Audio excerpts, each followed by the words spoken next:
Hello guys and welcome back into a new brand video. In today's tutorial, I'm going to show you how to integrate Payments Gateway in Salesforce.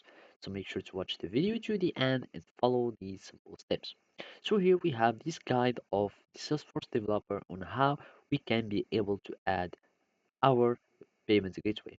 Basically, there are some for these Payments Gateway.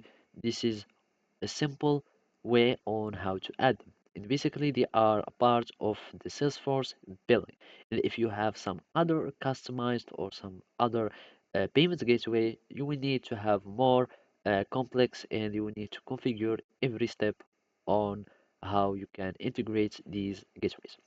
So basically, for the authorized.net, CyberSource, and Paisy, you will be able to add them by just simply to go to the remote site settings by going to the setup of your organization, and then you will need just to go to remote site settings. So here we need just to search for remote site settings, and we will find this one.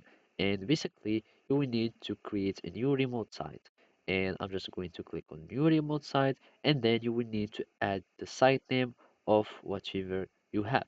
So if you are using authorized.net, you will add the authorized.net name, and this is the API for your production URL. And if you are using a sandbox, you can use this one.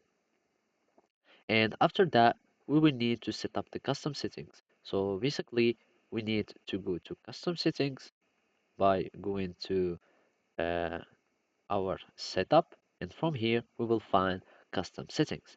And basically you will need to click a new one or to create a new one by clicking on new, and basically you will give it a label, for example here, and basically for the object name, so as you can see you can give it this, and then you will need just to add your gateway class. And as you can see, those are the class names for each gateway that you are going to use, and that's it.